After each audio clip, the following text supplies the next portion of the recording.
அனைவருக்கும் வணக்கம். நீங்கள் நம்ம சேனலுக்கு புதுசுன்னா பக்கத்தில் இருக்கிற பெல் பட்டன் அமைத்தி சப்ஸ்கிரைப் பண்ணிக்கோங்க. தொடர்ந்து எல்லா வீடியோக்களையும் நீங்கள் பார்க்கலாம்.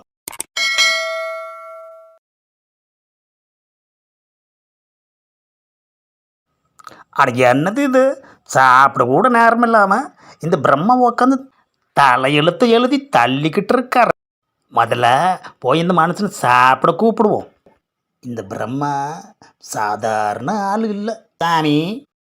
என்ன சரஸ்வதி, அட நீங்கள் தலையெழுத்து எழுத தொடங்கிட்டா நேரம் போகிறதே தெரியாது.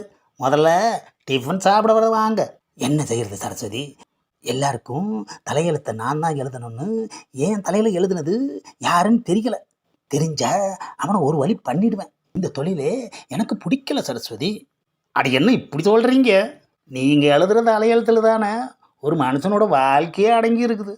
அதை போய் வேணான்னு சொல்கிறீங்களே சாமி. நாராயணா நாராயணா. வணக்கம் பிரபு. ஆஹா, நாரதரு. ஏப்பா என்ன விஷயம்? விசேஷம்லாம் ஒன்றும் இல்லை. நீங்கள் புலம்புனது என் காதில் கேட்டுச்சு, அதான் அப்படியே உங்களை பார்க்கலாமேன்ட்டு வந்தேன். நாரதரே கொஞ்சம் இருங்க, அவர் இன்னும் டிஃபன் சாப்பிடல. சாப்பிட்டதுக்கப்புறம் நீங்கள் பொறுமையாக உட்காந்து பேசுங்க. நீங்கள் 2 பேரும் பேசிக்கிட்டு இருங்க, நான் போய் டிஃபனை சாப்பிட்டு வந்துடுறேன். தேவி, நான் ஒரு முக்கியமான விஷயம் சொல்லத்தான் வந்திருக்கேன். என்னது முக்கியமான விஷயமா? என்ன நாரதா? நான் நேற்றுக்கு பூலோகம் போயிருந்தேன். அங்கே ஒரு சினிமா பார்த்து அப்படியே அசந்து போயிட்டேன்.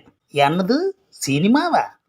ஆமாம் தேவி, மனுஷங்க எல்லாருமே இங்கே படைக்கப்பட்டாலும் அவங்க அங்கே படைக்கிற படைப்பு இருக்கே சூப்பர் தேவி, அட்டகாசம்.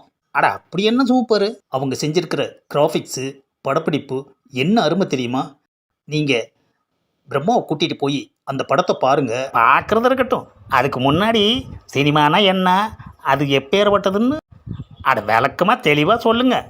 அப்போ தானே நான் பிரம்மாவை கூப்பிட்டு போய் அவர் கூட அந்த சினிமாவை நான் பார்க்க முடியும். கரெக்டாக கேட்டீங்க.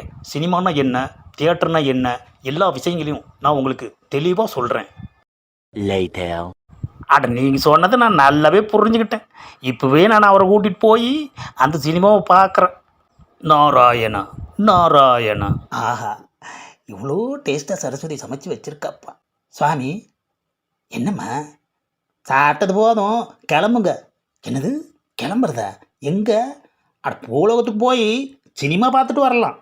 என்னது சினிமாவா? ஆமாங்க, சினிமாக்காரங்கெல்லாம் சேர்ந்து அதை உருவாக்கி இருக்காங்களாம். என்னது சினிமாக்காரங்களா? அப்படி யாரையும் நான் படைக்கலையே. என்ன கேட்காம அவங்களாவே சினிமான்னு ஒன்று உருவாக்கிட்டாங்களா?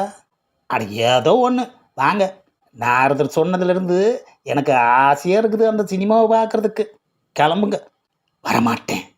நான் எழுதின தலையெழுத்தை பொய்யாக்கி அவங்க தயாரிக்கிற சினிமாவை நான் பார்க்கவே மாட்டேன் சரஸ்வதி. அட எனக்காக வாங்க பிரம்மா. சரி, நீ கூப்பிட்ற, உனக்காக வர்ற. இங்கே பாரு சரசு, இன்னும் ஒரே ஒருத்தனுக்கு தலையெழுத்து எழுத வேண்டியது பாக்கி இருக்கு. அதை எழுதி முடிச்சுட்டு வர்றேன். 2 பேரும் சேர்ந்து போய் அந்த சினிமாவை பார்ப்போம். ஏனுங்க இப்போ தலையெழுத்து எழுதுறதா முக்கியம்? அட வந்து எழுதிக்கலாம் வாங்க. என்ன சரஸ்வதி, சிவன் உயிர் கொடுக்குறப்ப ஒன்று மட்டும் பேலன்ஸ் இருக்கிறத பார்த்தா திட்டுவாரே. அதுக்குள்ளே நாம் வந்துடலாங்க. போய் ட்ரெஸ் சேஞ்ச் பண்ணிட்டு வாங்க, ஹவுஸ்ஃபுல் ஆகிட போகுது. ஒரு வழியா தியேட்டருக்கு வந்தாச்சு. என்னது டிக்கெட் தேர்ந்துருச்சுன்னு ஹவுஸ்ஃபுல்னு போட்டிருக்காங்க. ஏன் சரசு, இப்போ என்ன பண்ணுறது? அட டிக்கெட் தீர்ந்து போச்சுன்னா பிளாக்கில் எடுத்து போங்கன்னு சொல்லி நாரதர் சொல்லியிருக்கிறாருங்க. ஆஹா, பிரம்ம ஒன்று விடாமல் சொல்லியிருக்கிறாயா. இன்னும் என்னென்ன சொல்லியிருக்கான்னு போக தெரியும். அட நாரதர் இருந்த தியேட்டர் இவ்வளோ பெருசுன்னு சொல்லவே இல்லையே. எம்புட்டு பெரிய தியேட்டரு. ஆமாம், என்னது இவ்வளோ பெரிய வெள்ளை துணியை கட்டியிருக்காங்க? அட அதுக்கு பேர் தாங்க ஸ்க்ரீனு. ஆமாம், ஏன் இந்த ஸ்க்ரீனு இவ்வளோ அழுக்காக இருக்குது? அட எனக்கு என்னங்க தெரியும், ஒரு வேளை சோப்பு விளம்பரமே போட்டிருக்க மாட்டாங்க போல இருக்கு. இந்த பதிவை லைக் பண்ணுங்கள், ஷேர் பண்ணுங்கள், மறக்காமல் சப்ஸ்கிரைப் பண்ணுங்கள்.